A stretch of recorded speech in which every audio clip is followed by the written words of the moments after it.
Oke, saya mulai. Assalamualaikum warahmatullahi wabarakatuh.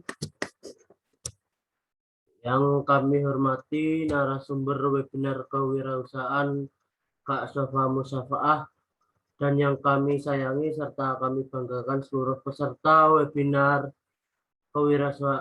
kewirausahaan tentang pelatihan bisnis online di masa pandemi serta hadirin dan hadirat yang mengikuti acara pada malam yang berbagi ini.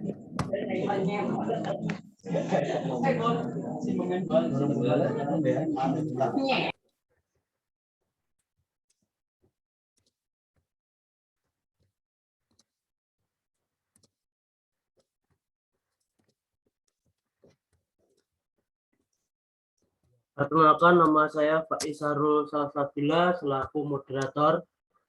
Izinkan kami untuk membacakan susunan acara pada malam hari ini sebagai berikut. Yang pertama, pembukaan. Yang kedua, penyampaian materi oleh narasumber. Yang ketiga, sesi tanya jawab. Yang keempat, closing statement. Yang kelima, dokumentasi. Dan yang terakhir, penutup. Acara yang pertama, pembukaan. Marilah kita buka acara pada malam hari ini dengan bersama membaca Bismillahirrahmanirrahim. Bismillahirrahmanirrahim. Selanjutnya, sampailah kita pada inti kegiatan pada malam hari ini yang dilanjutkan dengan penyampaian materi webinar kewirausahaan pelatihan bisnis online di masa pandemi dengan narasumber Kak Sofa Musafaah. Sebelum penyampaian materi ini dimulai, izinkan saya untuk membacakan CV beliau terlebih dahulu.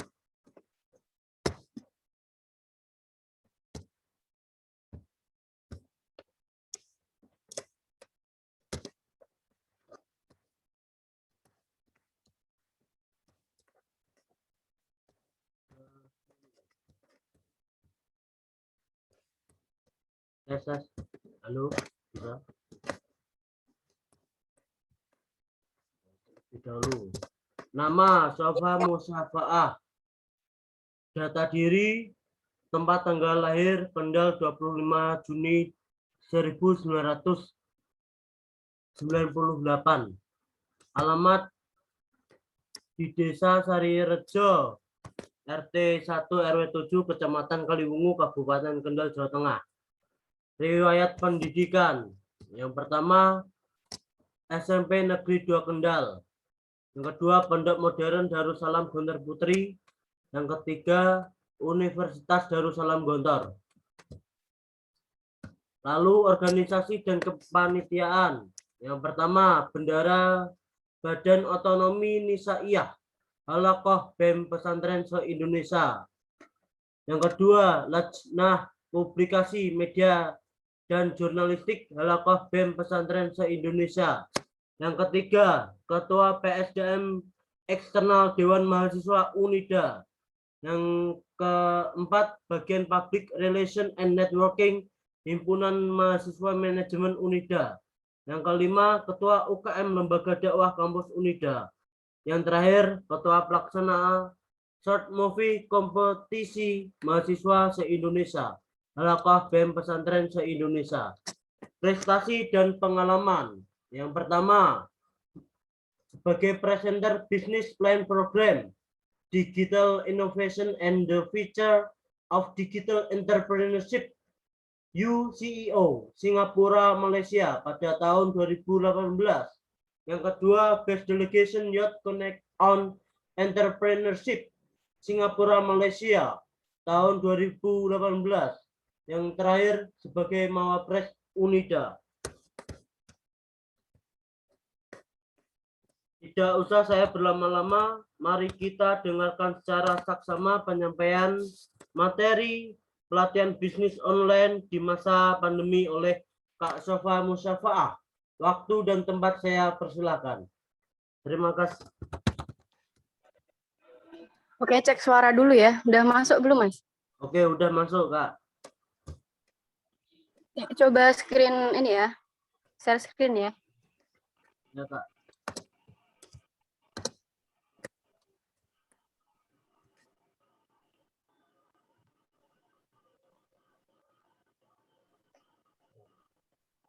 Yuk, ya bisa.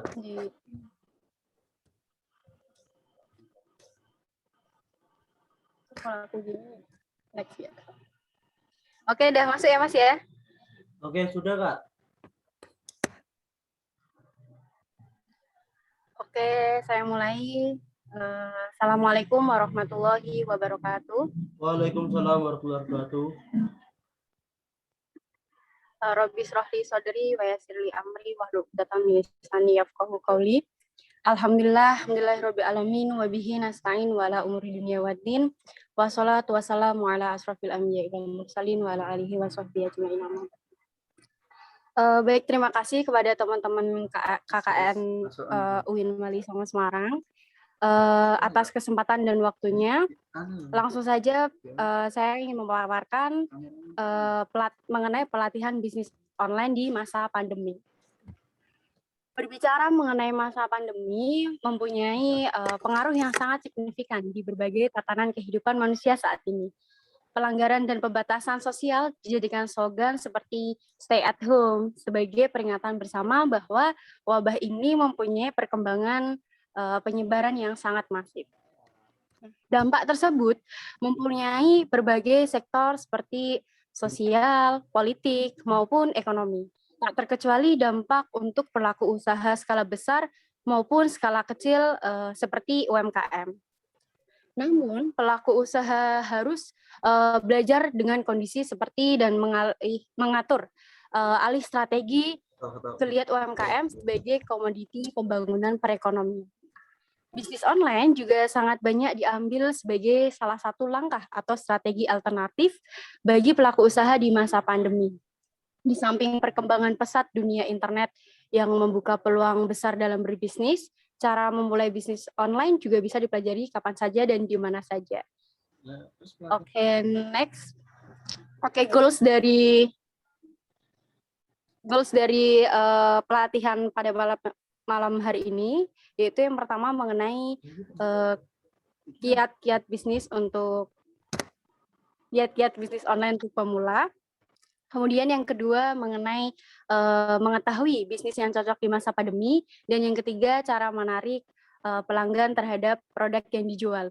Hal ini sama yang diberi kantor panitia kepada saya, oke Mas ya? Oke, selanjutnya kiat-kiat bisnis online untuk pemula. Kenapa harus tahu sih kiat-kiat bisnis online khususnya bagi pemula? Dengan mengetahui hal ini, kita bisa mengetahui bisnis online supaya lebih matang dalam melakukan perencanaan dan memutuskan strategi ke depan. Berikut kiat-kiat bisnis online untuk pemula. Yang pertama, menentukan masalah yang dihadapi. Produk yang sesuai kebutuhan pasar punya potensi untuk memenangkan pasar. Hal yang sama berlaku sebaliknya. Nah, salah satu sebab kegagalan suatu usaha adalah karena produk yang mereka tawarkan tidak mampu menyelesaikan masalah konsumen. Hal ini dapat kita laksanakan dengan yang pertama, mengidentifikasikan masalah yang dihadapi konsumen. Yang kedua, dengan mencari peluang bisnis. Dan yang ketiga itu pilih masalah yang punya potensi bisnis. Jadi ketika kita merumuskan suatu masalah bisnis, tidak semua masalah bisnis itu mempunyai potensi untuk pengembangan bisnis. Jadi kita harus selektif mana nih masalah-masalah yang sekiranya bisa menjadi peluang atau potensi kita untuk berbisnis. Kemudian yang kedua itu mengenai riset pasar. Karena riset pasar ini merupakan cara menemukan ide bisnis online terbaik dari media sosial maupun platform online lainnya. Nah, carilah data yang objektif sebagai penunjang pondasi bisnis sehingga keputusan yang diambil bukan sekedar asumsi atau opini. Nah, riset pasar ini bisa kita lakukan dengan yang pertama riset keyword, atau merupakan salah satu cara termudah untuk menemukan ide membangun bisnis online. Nah, misal kita bisa mencari nih riset yang lagi kekinian, contohnya daster kekinian atau jilbab prisket pasmina atau yang lainnya. Nah, dari keyword ini kita bisa mengecek tren pencariannya. Kita bisa menggunakan keyword tool seperti Google Trend. Jadi kita bisa mencari berapa besar volume pencariannya, lokasi asal pencariannya, maupun kata kunci apa yang terkait. Nah, selanjutnya kita bisa dengan cek apa yang sedang tren di media sosial atau yang lagi viral nih, lagi di gencar-gencarnya di media sosial. Itu menjadi salah satu peluang kita dalam berbisnis, khususnya secara online. Kemudian nih bergabung ke forum. Contohnya itu ada grup-grup forum yang ada di media sosial, contohnya di Facebook. Nah, misal kita bisa ikut dalam grup tersebut untuk menganalisis kebutuhan konsumen apa sih yang dibutuhkan atau keluhan apa sih yang dirasakan. Kemudian selanjutnya kiat-kiat yang ketiga dengan analisis kompetitor. Untuk apa sih kita menganalisis kompetitor? Nah, cara memulai bisnis online di platform atau di media sosial itu dengan mempelajari kelebihan kompetitor kita sendiri. Nah, kita harus tahu nih cara mereka membangun bisnis online, mendekati konsumen, sampai apa saja kekurangannya. Nah, informasi itu bisa membuat produk kita bisa bersaing dengan kompetitor.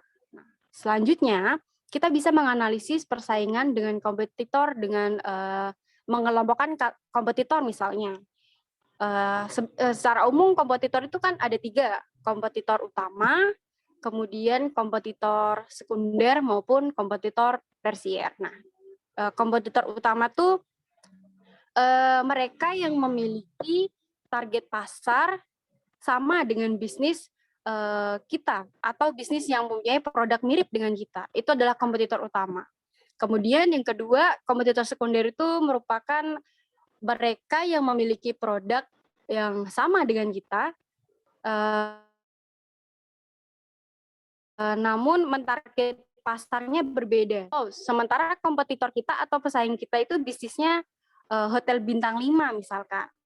Kemudian yang ketiga, kompetitor tersier atau kompetitor mereka yang tidak secara langsung berkompetisi bersaing dengan target pasar kita, tapi mereka menghasilkan produk yang masih berhubungan langsung terhadap produk kita. Misal saja nih produk kita katakanlah handphone.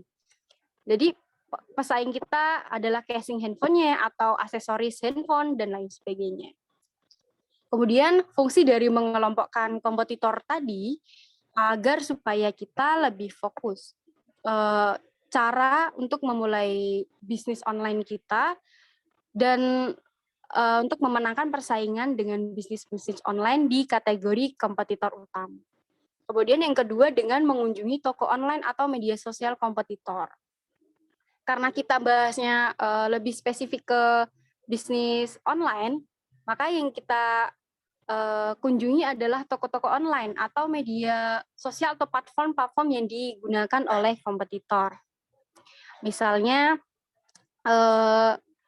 toko milik kompetitor yang mengidentifikasikan beberapa kelebihan maupun kekurangan yang tidak kita miliki. Contoh kita bisa bertanya atau mendefinisikan atau kita bisa mencari seperti apa sih produk mereka untuk menampilkan di media sosialnya atau bagaimana mereka menampilkan sosial media di websitenya atau seberapa cepat loading website mereka atau bagaimana pelayanan mereka. Bahkan sampai sejauh apa sih tingkat efektivitas mereka menggunakan media sosial atau platform tersebut. Nah, poinnya kita harus mengunjungi atau membuka toko online kompetitor yang jauh lebih baik sebagai acuan atau pelajaran bagi kita untuk bagaimana bisa menyaingi secara baik daripada produk yang kita tawarkan. Kemudian yang selanjutnya adalah mencari review kompetitor. Dan yang selanjutnya untuk menganalisis komputer adalah identifikasi market positioning kompetitor.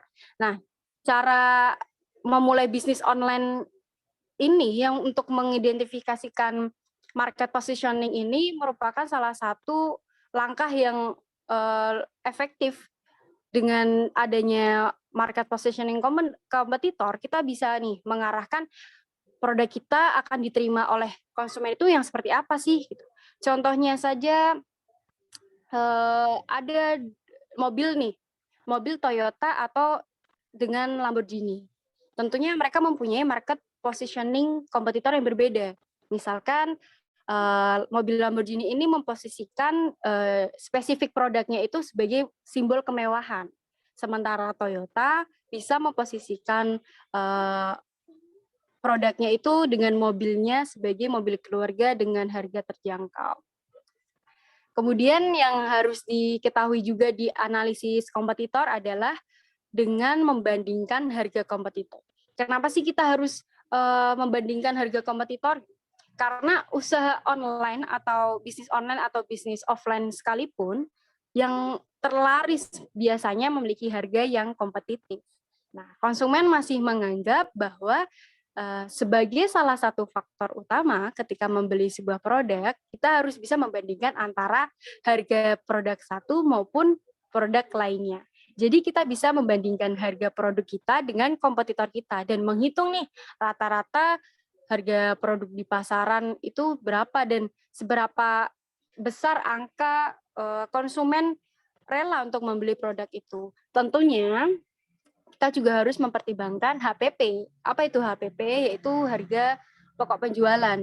Agar kita tidak mengalami hal-hal yang tidak diinginkan kemudian, misalnya kebangkrutan dan lain sebagainya. Kemudian yang keempat, dengan cari model bisnis. Nah, setelah melakukan riset, kemudian analisis kompetitor, kita bisa nih mencari model bisnis kita yang maunya seperti apa. Mau kita di platform, di marketplace, di website, atau di sosmed sekalipun. Nah, setiap pemilihan platform akan berpengaruh pada metode penjualan. Contohnya, ketika kita memulai bisnis online makanan melalui media sosial, tentu berbeda dengan cara penjualannya melalui grup WhatsApp. Nah, jadi kita harus tetap mempersiapkan hal teknis untuk menjalankan bisnis online berserta risiko-risiko yang harus dihadapi ke depannya nanti.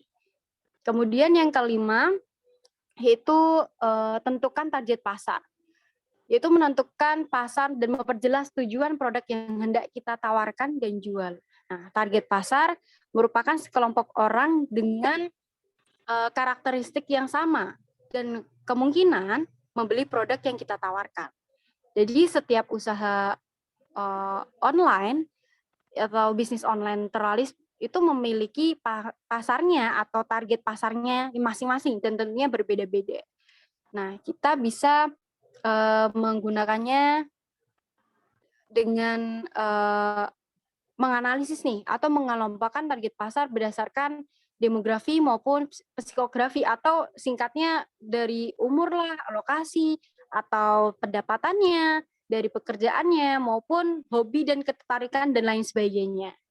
Kemudian yang selanjutnya ya, yang keenam itu bisa dengan produk apa sih yang kita bisa jual secara online.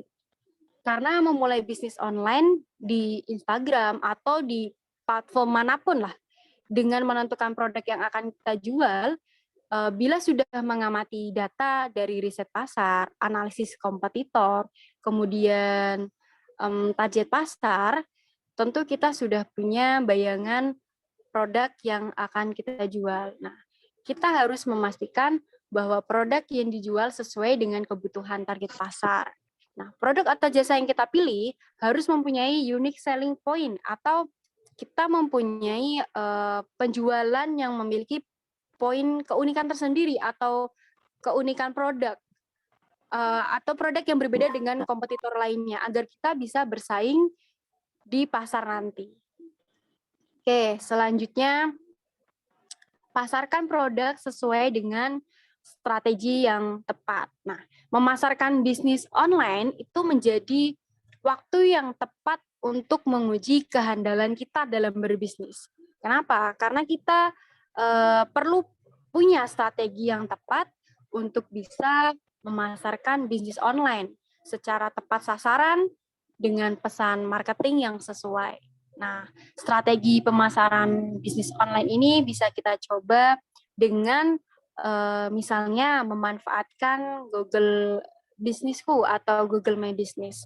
Nah, Google Businessku atau Google My Business ini adalah salah satu fitur yang untuk pemilik bisnis atau kita sebagai pelaku usaha yang berguna mempermudah calon konsumen kita untuk mengetahui informasi tentang produk kita maupun yang lainnya, misalnya alamat usaha kita atau alamat email kita atau kontak kita untuk menghubungi atau cara pemesanannya itu bagaimana, kemudian jam operasional atau foto usaha kita atau foto produk, bahkan sampai review pelanggan. Nah, walau terkesan sepele, Google Businessku ini atau Google My Business memiliki banyak manfaat karena bisa muncul di Google Maps misal, atau bisa memunculkan review-review pelanggan sampai ke media komunikasi bagi para pelanggan atau konsumen. Nah, dengan memanfaatkan Google Businessku ini bisa menjadi salah satu cara terbaik untuk mempromosikan bisnis online ke calon konsumen terdekat. Nah, kadang kita kan sering nih searching apa aja tuh di Google gitu. Nah, kadang tuh ada yang muncul dengan rating-rating teratas ataupun rekomendasi dari Google produk yang kita cari beserta alamat, toko, atau kontak yang bisa dihubungi. Nah, itu bisa menggunakan dengan salah satunya Google Businessku. Nah, selain itu kita juga bisa memaksimalkan media sosial yang akan kita pakai untuk mempromosikan atau menawarkan produk yang akan kita jual nanti ke konsumen. Nah, selanjutnya yang ke-8, yaitu mempertahankan pelanggan yang setia atau loyalitas konsumen. Nah, apakah produk kita sudah terjual dan memiliki berbagai pelanggan baru? Nah, itu adalah merupakan kabar yang bagus buat kita sebagai seller atau penjual. Tapi jangan lupakan tentang pelanggan lama kita. Kenapa? Karena kita harus tahu bahwa ongkos atau biaya yang akan kita keluarkan promosi untuk mendapatkan pelanggan baru jauh lebih mahal atau lebih banyak pengeluarannya daripada kita merawat atau mempertahankan pelanggan lama kita untuk terus membeli produk kita atau loyalitas konsumen biasa kita sebut. Nah, caranya untuk mempertahankan pelanggan yang setia itu dengan cara berinvestasi untuk customer support. Nah, maksudnya itu apa? Ongkos mendapatkan pelanggan baru kan bisa lebih banyak atau bisa berlipat gandakan daripada kita mempertahankan atau merawat hubungan baik dengan pelanggan setia kita. Nah, kita bisa mengapresiasi pelanggan dengan kehadiran customer support. Nah, salah satu alasan pelanggan tidak mau membeli sebuah produk, ini adalah salah satu alasan aja ya. Alasan salah satu pelanggan tidak membeli produk lagi itu adalah karena tidak diapresiasi. Heran jika bila startup atau usaha-usaha online, bisnis online itu yang terlaris atau yang sering terkunjungi memiliki customer support yang selalu mendengarkan keluhan pelanggan. Atau bisa saja kita juga mengadakan sometimes gitu, mengadakan giveaway untuk tetap mempertahankan nih pelanggan-pelanggan yang udah setia sama produk-produk kita. Dan bila tidak mampu kita menangani keluhan pelanggan dan mempertahankan loyalitas konsumen, maka kita harus siap kehilangan pelanggan setia. Itulah gunanya menginvestasikan customer support untuk brand yang akan kita tawarkan. Kemudian yang terakhir, mengenai siapkan mental baja untuk konsisten dalam berbisnis. Bagi para pemula dalam dunia bisnis, pastikan kita menyiapkan mental baja. Kenapa? Karena sebab kita pasti akan melalui proses trial and error sehingga menemukan berbagai kendala. Namun pastikan kita melihat kendala atau kesulitan tersebut sebagai tantangan dalam berbisnis. Dengan begitu, kita bisa menjadi nih pembisnis atau pelaku usaha yang konsisten dan tidak mudah patah semangat jika berada di situasi yang menuntut pengambilan keputusan dalam fase krisis atau dalam fase saat ini, masa pandemi sekalipun. Nah, seperti kata pepatah, mati satu tumbuh seribu. Begitu pula dalam dunia bisnis. Ketika kita akan terus, ketika bisnis menuntut kita untuk terus mencoba berbagai alternatif, berinovasi, dan belajar dari kesalahan untuk membentuk bisnis yang lebih baik lagi dan cocok di masa depan. Nah, bagaimana sudah tahu kan cara memulai bisnis online untuk pemula? Selanjutnya dari sekian poin ini kita bisa mempersederhanakannya dengan memulai bisnis dengan analisis STP. Yang biasa kita kenal itu STP, yaitu segmenting, targeting, dan positioning. Nah, segmenting ini merupakan proses mengkategorikan, mengklasifikasikan, kemudian menggolongkan semua target potensial produk yang akan dipasarkan. Nah, kemudian kita bisa nih membagi pasar menjadi bagian-bagian berdasarkan pembeli dan kebutuhan, karakteristik maupun perilakunya.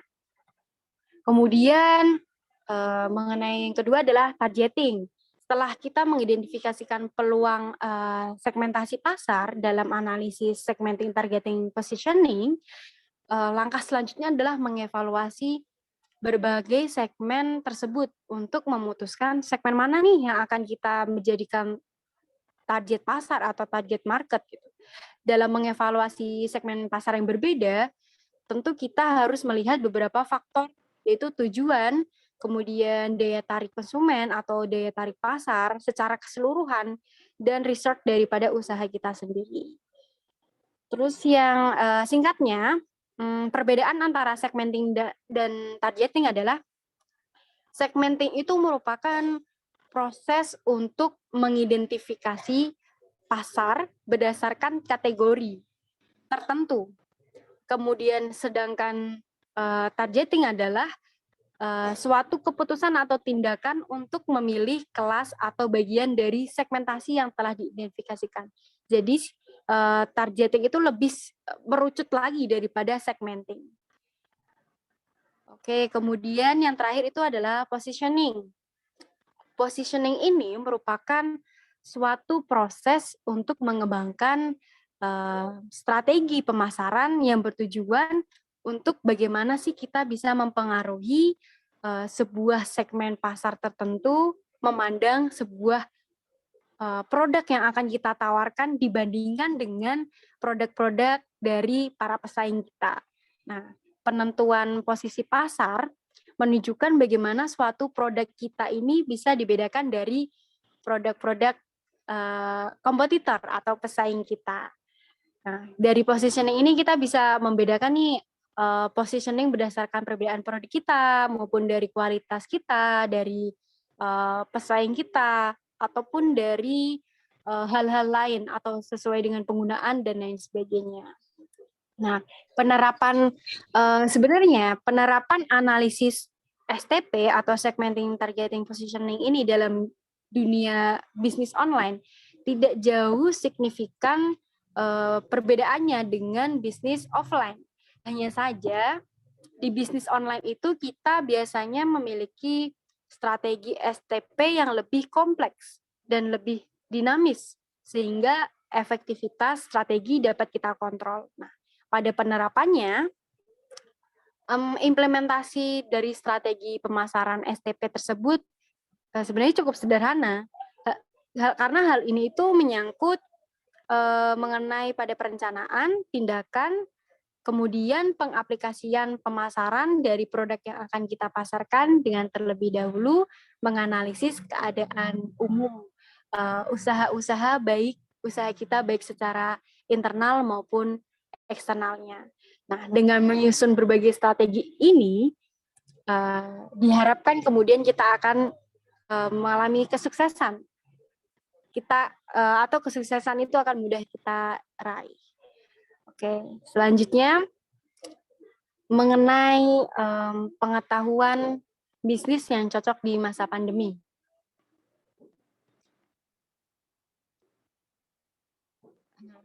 Di sini ada diagram penelitian untuk struktur dan pertumbuhan PDB menurut lapangan kerja di tahun 2019 dan 2020 atau perbandingannya di triwulan kedua, di mana sebelum atau sesudah adanya virus corona ini atau di masa pandemi. Kita bisa lihat beberapa aspek yang mengalami pertumbuhan seperti pertanian, kemudian informasi komunikasi, jasa keuangan, kemudian dan lain sebagainya. Namun saya merekomendasikan beberapa 5 sektor usaha yang dapat menjadi peluang usaha di masa pandemi. Yang pertama, mengenai usaha food and beverage. Nah, salah satu faktor yang menyebabkan usaha makanan berpeluang menjanjikan dalam masa pandemi ini adalah karena masyarakat membutuhkan pasokan makan dan minum dalam kondisi apapun, bahkan kondisi serba sulit sekalipun. Nah, dengan demikian, sektor food and beverage tidak akan pernah surut dan kehilangan konsumen. Tak hanya itu, bisnis di sektor makanan dan minuman juga dianggap membutuhkan modal yang relatif kecil. Juga tenaga kerja yang kita butuhkan tidak terlalu banyak, namun menjanjikan untuk terus berputar arus kas dan menghasilkan margin atau laba dari usaha yang kita tawarkan nanti. Nah, beberapa faktor tersebut membuat usaha bisnis and beverage sulit menjadi korban dalam artian mengalami kebangkrutan di masa krisis atau masa pandemi. Kemudian ketika krisis ekonomi melanda suatu wilayah nih, contoh saja kita Indonesia, tapi tidak hanya Indonesia yang mengalami krisis di masa pandemi ini. Tentunya dari belahan dunia ini juga mengalami masa pandemi dan krisis yang sama. Dan ketika krisis ekonomi melanda suatu wilayah, bisnis kuliner atau makanan dan minuman ini menjadi salah satu sektor yang tidak memiliki alasan untuk mengalami kebangkrutan. Hanya saja mungkin mengalami penurunan omset. Oke. Tapi kita bisa handle nih resiko penurunan omset ini dengan cara berinovasi dengan produk-produk kuliner atau makanan atau minuman yang akan kita tawarkan. Kemudian yang kedua, mengenai usaha kebutuhan bahan pokok. Nah, pada saat masa pandemi sekarang sekalipun, barang-barang manakah sih yang mengalami penurunan harga?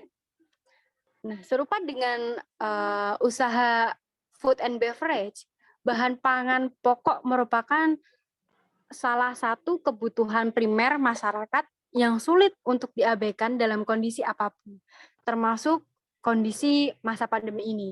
Nah, hal ini membuat usaha atau bisnis dari perdagangan bahan pokok menjadi salah satu sektor usaha yang tahan akan atau survive untuk berada di masa pandemi ini. Nah, kendati terjadi fluktuasi harga komoditas karena faktor persediaan dan permintaan daripada bahan pokok itu sendiri, itu tidak akan menjadi persoalan yang besar yang membuat sektor usaha ini bisa pilot. Karena kita cukup tahu bahwa kita tetap membutuhkan pasokan bahan pokok makanan khususnya. Nah, dan kita hanya cukup mengelola keuangan dan cermat, karena terutama mengelola modal daripada usaha yang akan kita jalankan. Kenapa? Karena banyak usaha yang mengalami kerugian atau hal yang tidak diinginkan karena terlena ketika uang masuk, tapi tidak menanggapi resiko nanti ketika ada pengeluaran uang yang terlalu banyak. Yang ketiga ya, mengenai sektor yang bisa bertahan di masa pandemi, yaitu tentang usaha, jasa, atau produk kesehatan.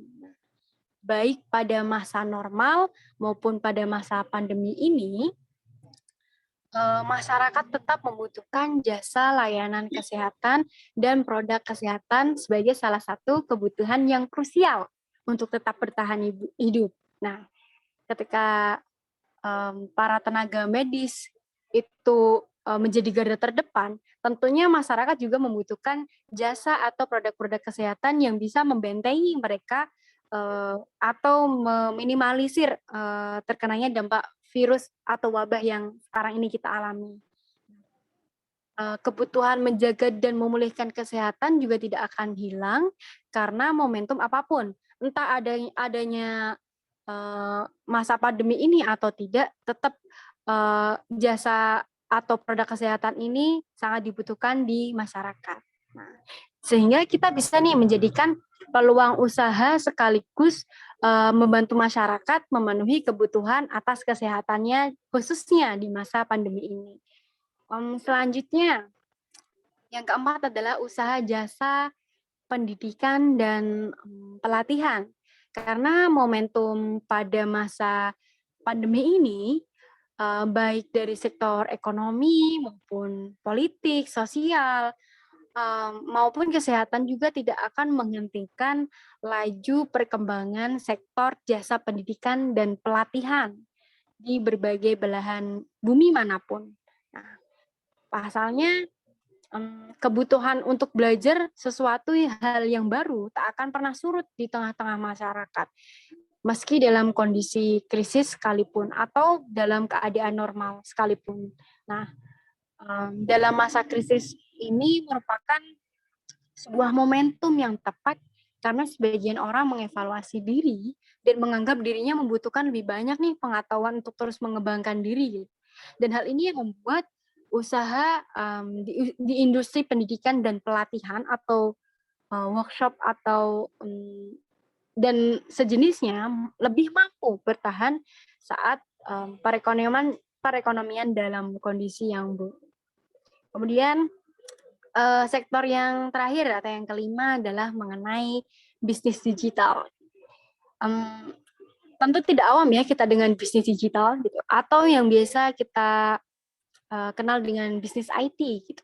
Karena bisnis IT atau bisnis digital ini bisa menjadi salah satu dari deretan sektor usaha yang dapat menjadi peluang usaha saat masa pandemi ini dan bisa bertahan dalam kondisi krisis sekalipun.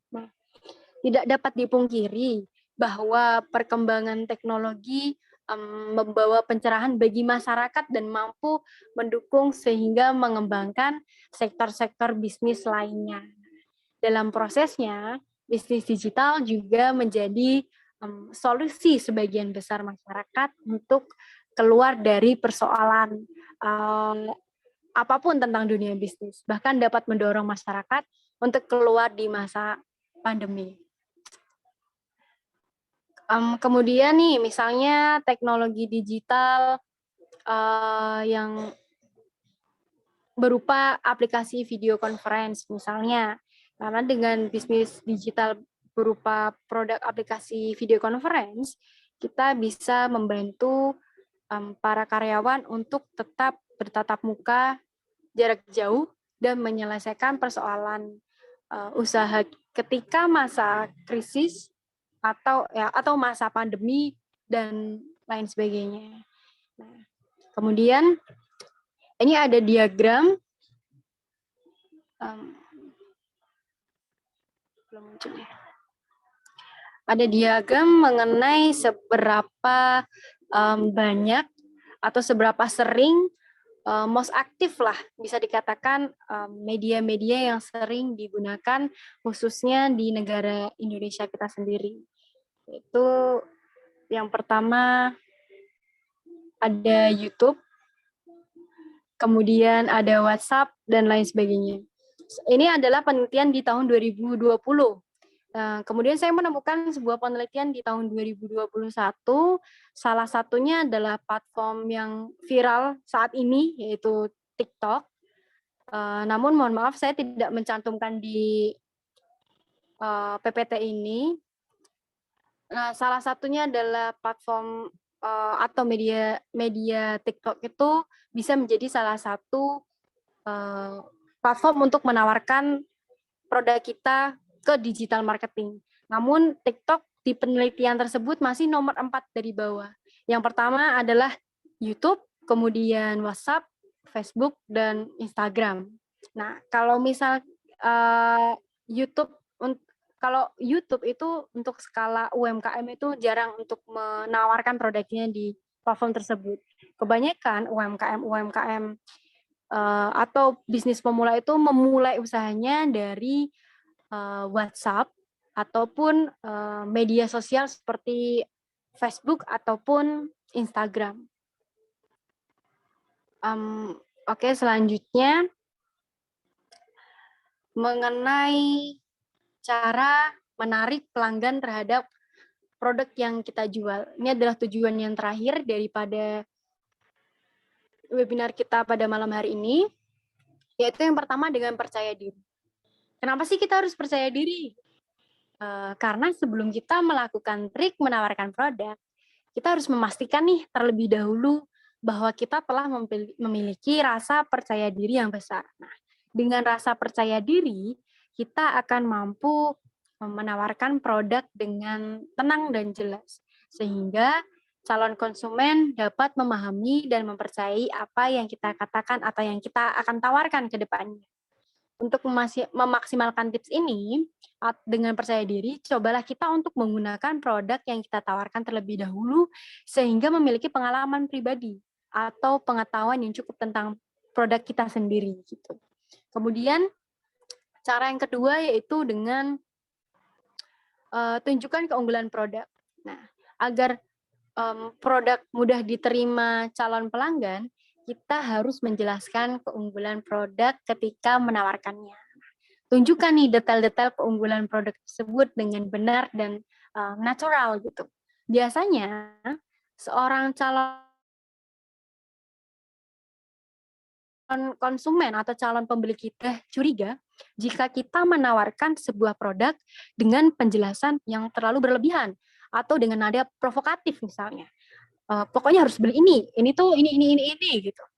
Dengan nada-nada provokatif tersebut malah justru akan menimbulkan kecurigaan kepada calon pelanggan kita. Nah, jadi tidak masalah jika produk kita memiliki sedikit kekurangan dan sampaikan saja secara baik dan yakinkan bahwa kekurangan tersebut tidak menjadi masalah karena manfaatnya yang besar. Nah, kemudian nih yang ketiga adalah mengenai jangan merendahkan produk lain atau produk kompetitor. Kita boleh menganalisis produk-produk kompetitor, kita boleh menganalisis pesaing-pesaing kita.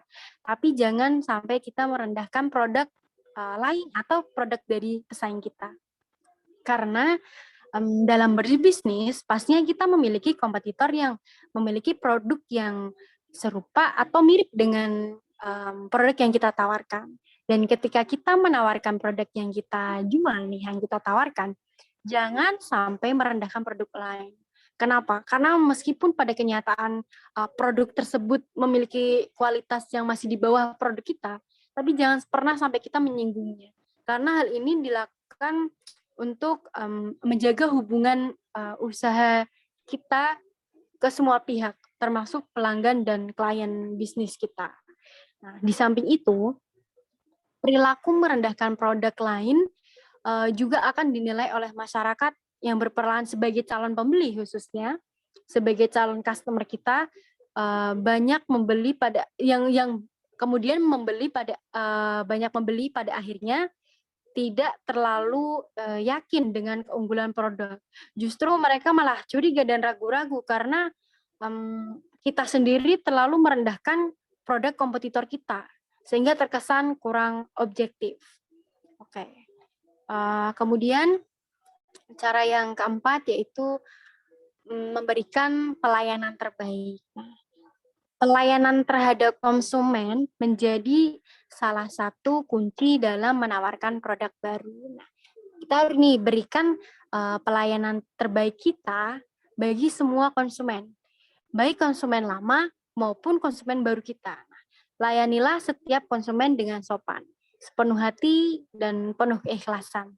Nah, biasanya konsumen baru yang merasa puas dan nyaman akan datang kembali nih dan membawa segerombolan teman-teman mereka atau membawa kawan-kawan mereka untuk, "Ya, ayo beli ini," gitu.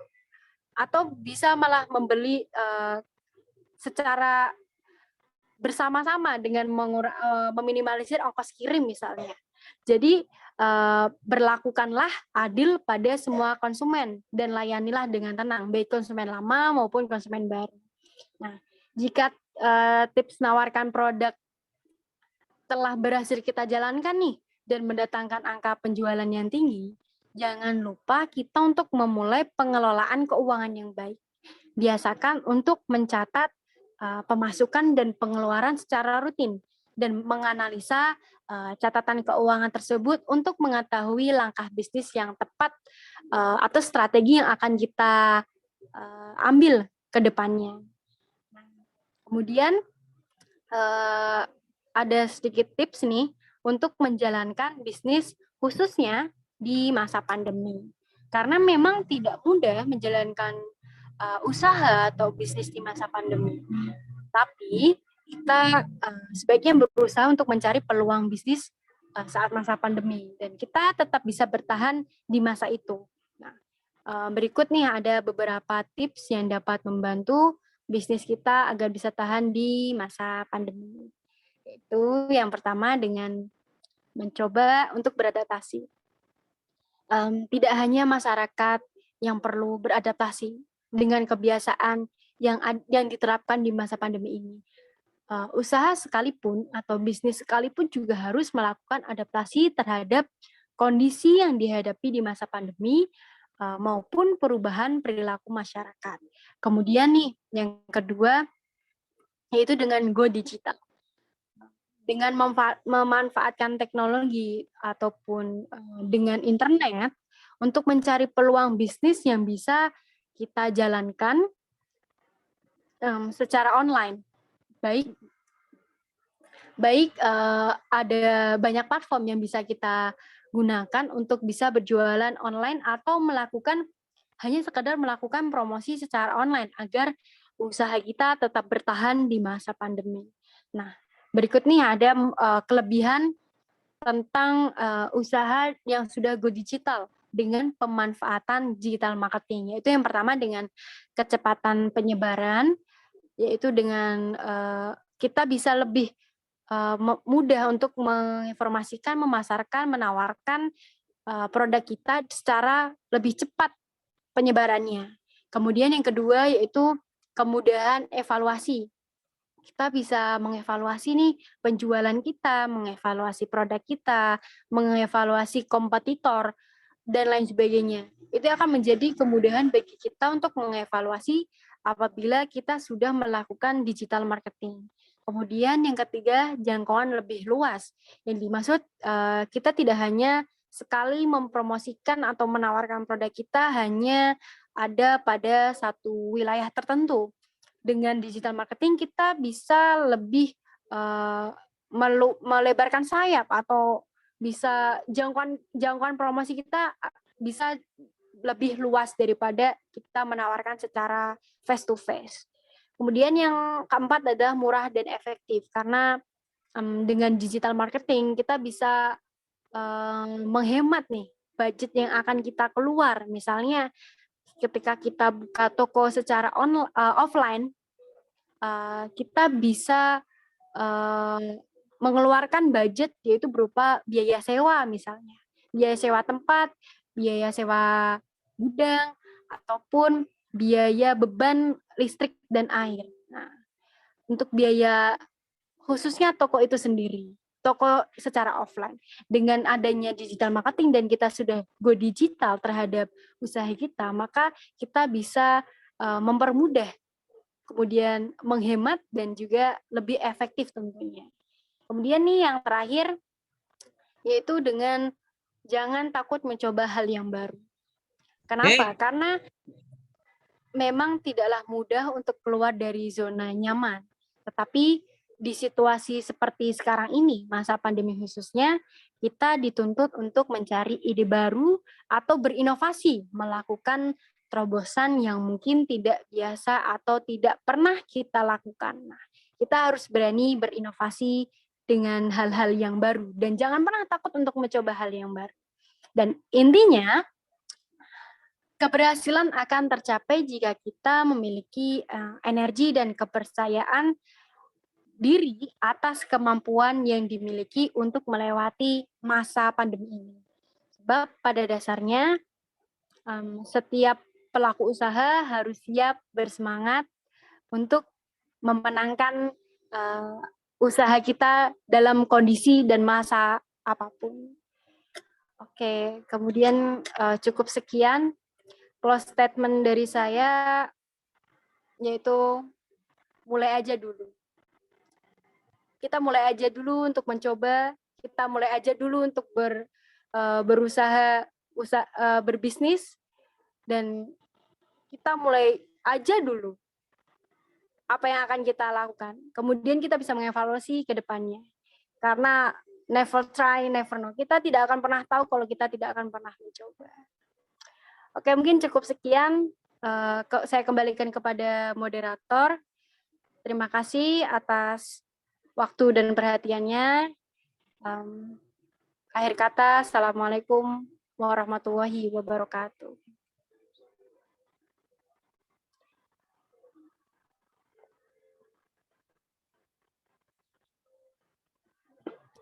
Ya. Waalaikumsalam warahmatullahi wabarakatuh. Terima kasih atas pemaparan materi yang sangat menarik pada malam hari ini. Selanjutnya yaitu acara sesi tanya jawab. Untuk satu orang penanya untuk silakan bertanya.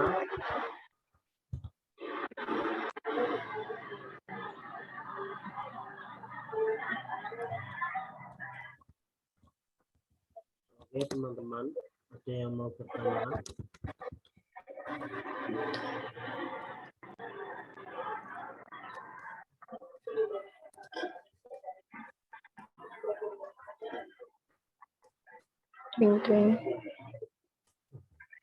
Wah kayaknya sudah pada paham semua kak ini ya.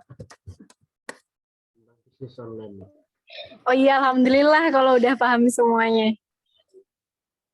Ya oke, ini ada Kak Apriansah. Mau bertanya apa Kak? Silakan. Oh, ada dari Kak Wahyu Titan. Dari Kak Halo, Wahyu. assalamualaikum. Waalaikumsalam, silakan Kak. Waalaikumsalam warahmatullahi wabarakatuh. Sebelumnya kenalin, saya Apri Ya. dari Ilmu Politik. Nah, saya ingin bertanya terkait tadi yang bisnis online itu, kan terkadang kan bisnis online itu sangat rentan sama hal-hal yang berhubungan dengan penipuan. Nah, itu tuh caranya tuh gimana sih cara mempersuasi konsumen gitu atau meyakinkan konsumen gitu kalau bisnis kita tuh terpercaya. Sekian, terima kasih. Assalamualaikum warahmatullahi wabarakatuh. Waalaikumsalam warahmatullahi wabarakatuh.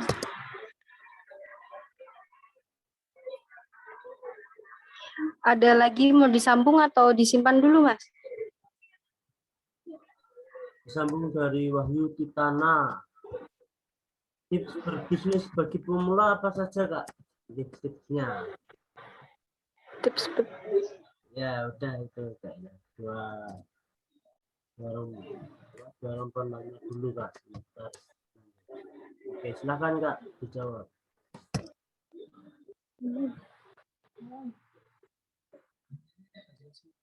Oke, berarti 2 pertanyaan ya. Oh iya Kak.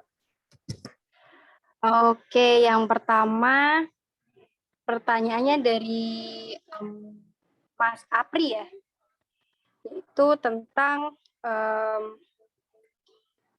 banyak bisnis online atau bisnis di media sosial atau platform yang rentan terhadap penipuan.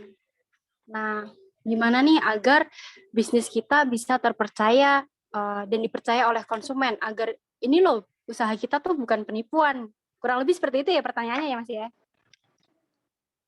Iya benar seperti itu.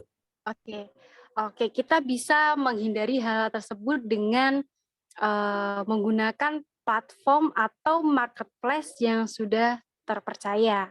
Misalnya, jika bisnis online itu kebanyakan rentan terhadap penipuan itu berada di media sosial, baik Facebook, misal saya sebut platformnya aja ya, baik Facebook, kemudian Instagram, itu biasanya kemungkinan besar rentan terhadap penipuan.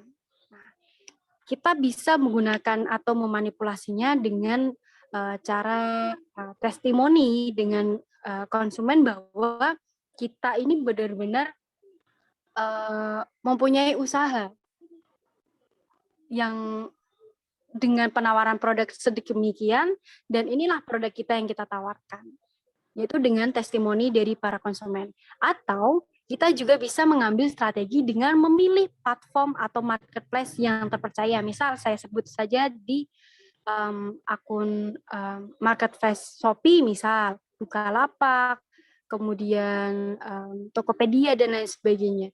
Karena di situ akan meminimalisir antara penipuan-penipuan yang mengaku-ngaku seolah-olah punya bisnis padahal tidak ada usahanya sama sekali.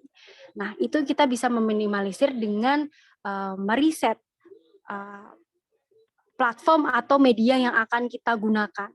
Contoh misal kita bisa, jika usahanya sudah lumayan dan kita melek terhadap teknologi, kita bisa nih menggunakan website sendiri khusus untuk produk kita.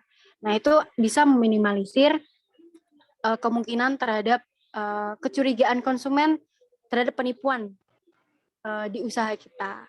Atau kita bisa meminta kepada konsumen yang telah membeli produk kita untuk mereview produk atau memberikan kesan terhadap produk-produk yang telah dibeli sama konsumen-konsumen kita.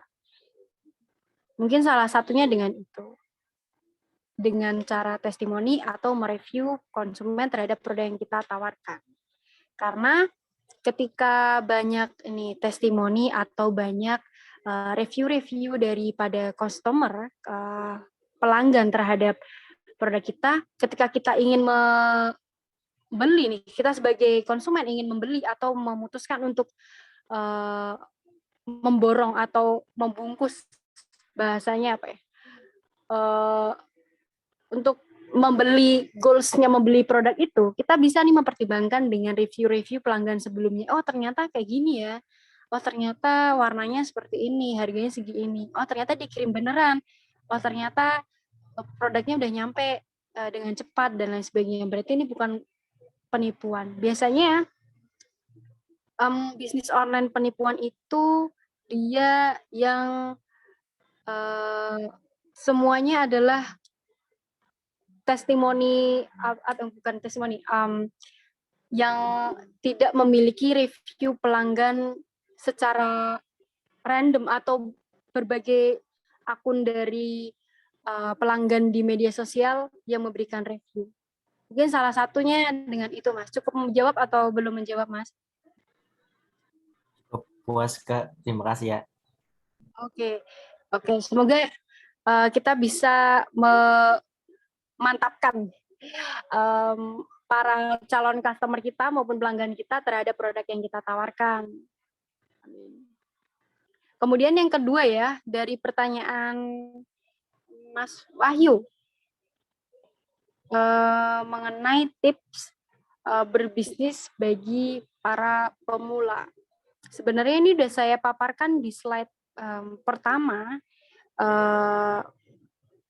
kiat-kiat atau cara bagaimana berbisnis untuk para pemula.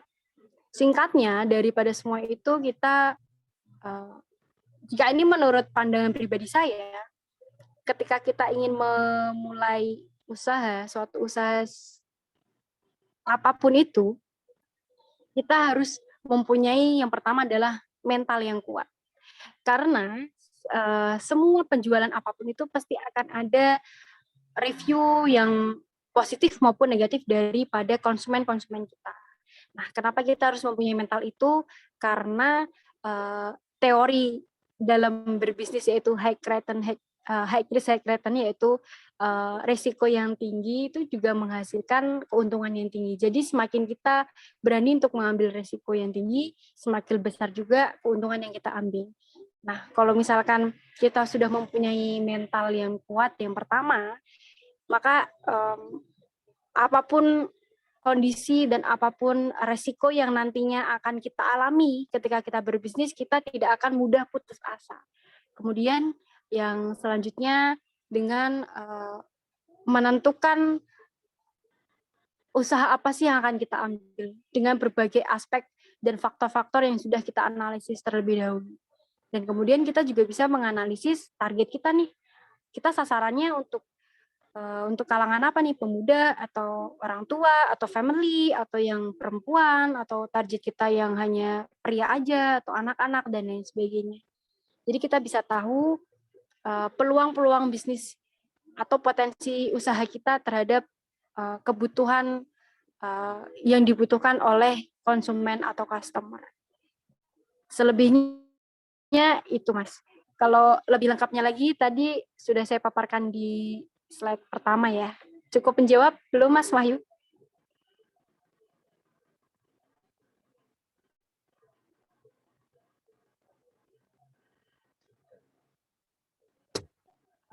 Oh, sudah dijawab di chat ya. Oke. Ada pertanyaan lagi atau sudah dicukupkan?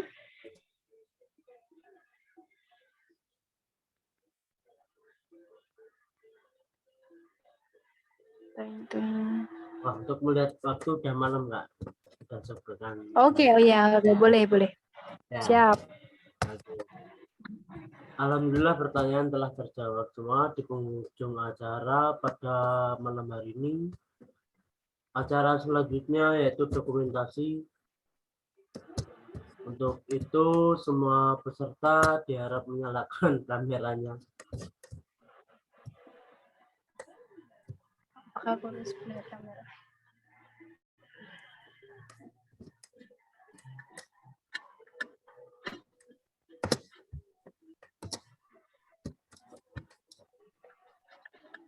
Oke.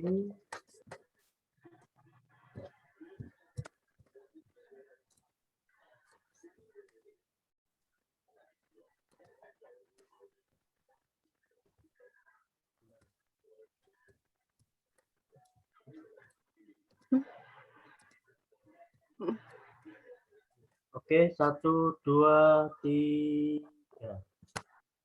Oke, terima kasih banyak teman-teman yang sudah hadir pada malam hari ini. Acara selanjutnya penutup, mari kita tutup acara pada malam ini dengan bacaan Alhamdulillahirrahmanirrahim. Mohon maaf apabila dari saya sebagai moderator ada salah kata dan perbuatan, saya mohon maaf. Wabillahi taufiq wal hidayah. Wassalamualaikum warahmatullahi wabarakatuh. Terima kasih Kak Safa. Waalaikumsalam. Teman-teman. Ya, terima kasih buat teman-teman KN. Ya, terima kasih. Terima kasih buat Mbak Sofa. Iya, sama-sama.